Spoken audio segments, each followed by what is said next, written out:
चलिए, आज आपको ले चलते हैं एक ऐसे गांव में जहां सूरज ढलते ही जिंदगी जैसे थम सी जाती है। ये कहानी है रामपुर गांव की, एक ऐसी जगह जो एक बहुत ही भयानक राज से बंधी हुई है। एक ऐसा राज जो ठीक रात के 9 बजते ही जाग उठता है।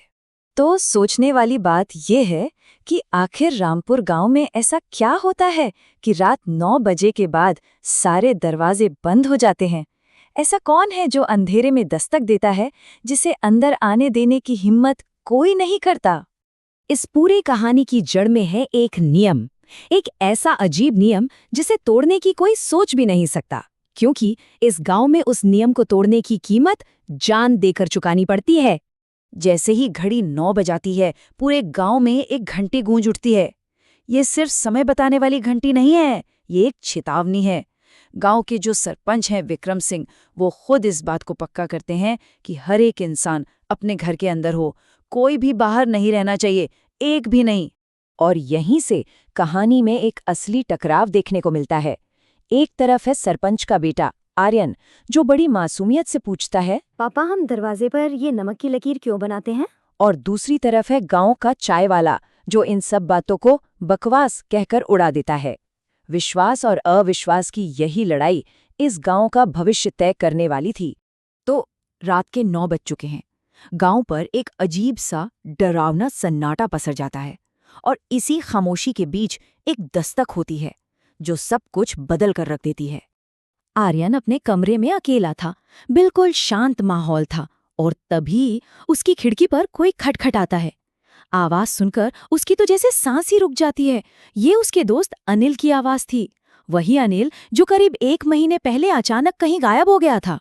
आर्यन दरवाजा खोलने के लिए आगे बढ़ता है, लेकिन तभी उसके कानों में अपने पिता की बात गूंजती है, एक ऐसी चेतावनी जो अब बहुत ज्यादा डरावनी लग रही थी। बेटा, एक बात याद रखना, 9 बजे के बाद जो बाहर होता है वो इंसान नहीं रहता। बाहर से अनिल की आवाज अचानक बदल जाती है। वो जो पहले एक डरी हुई मिन्नत थी ना, अब एक ठंडी सी धमकी बन चुकी थी। दरवाजा खोल दो वरना बहुत पछताओगे। ये सुनते ही आर्यन डर के मारे पीछे हट जाता है और सीधा अपने पिता के कमरे की तरफ भागता है। अगली सुबह गांव में एक अजीब सी खामोशी थी, और विक्रम सिंह जानते थे कि अब वक्त आ गया है उस खौफनाक सच को बताने का जो पीढ़ियों से इस गांव को अपने साये में रखे हुए था। विक्रम आर्यन को लेकर गांव के बाहर बने एक पुराने मनहूस कुएं के पास जाते हैं।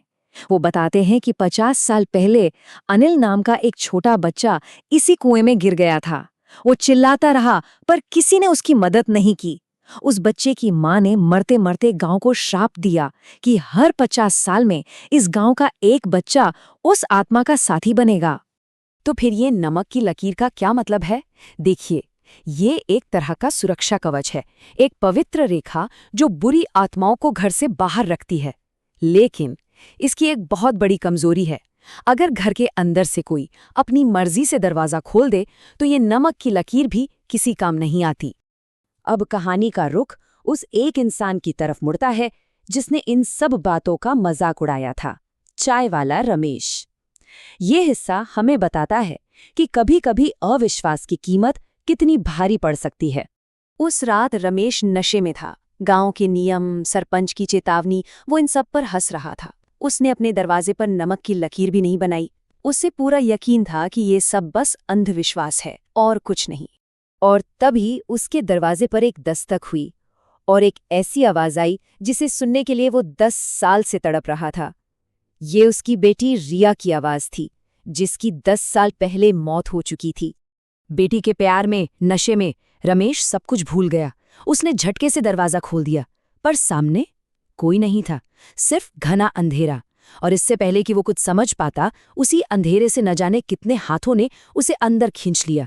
उसकी एक आखिरी चीख पूरे गांव में गूंजी, और फिर सब शांत।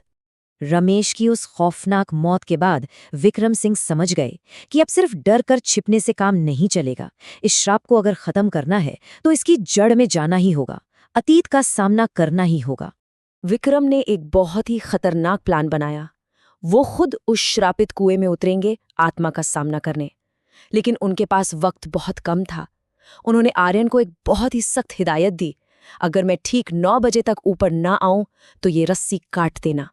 और अब वक्त तेजी से भाग रहा था। रात के 8:58। विक्रम कुएं की गहराई में थे, उस आत्मा से बात कर रहे थे, गांव के गुनाहों की माफी मांग रहे थे। अब घड़ी की टिक टिक जैसे दिल की धड़कन बन चुकी थी। सिर्फ 1 मिनट 60 सेकंड बाकी थे। ऊपर आर्यन की सांसें थमी हुई थीं, उसकी आंखें रस्सी पर टिकी थीं, और नीचे कुएं की गहराई से आती आत्मा की आवाज विक्रम के इरादों को परख रही थी। 9 बजे गांव की घंटी बज उठी और ठीक उसी पल रस्सी में एक जोर का झटका लगा। आर्यन चीख पड़ा, पापा, क्या विक्रम सिंह वक्त पर लौट पाए?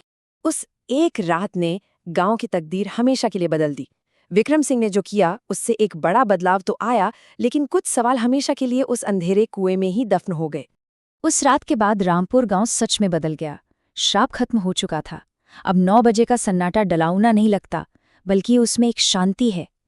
एक रात आर्यन अपनी खिड़की से बाहर देखता है तो उसे वही पहला अनिल दिखाई देता है, लेकिन इस बार वो डरावना नहीं था, वो शांत था। उसने आर्यन की तरफ हाथ हिलाया और अंधेरे में गायब हो गया। लेकिन जैसा मैंने कहा, कहानी यहाँ खत्म नहीं होती। कुछ सवाल हैं जो अब भी हवा में तैर रहे हैं। रमेश का आखिर क्या हुआ? आर्यन का दोस्त अनिल, वो कहाँ गया? और सबसे बड़ा सवाल, क्या हमारे किए गए गुनाहों की सजा हमेशा आने वाली पीढ़ियों को मिलती है? शायद इस पूरी कहानी का सबक यही है कि कुछ राज राज ही रहें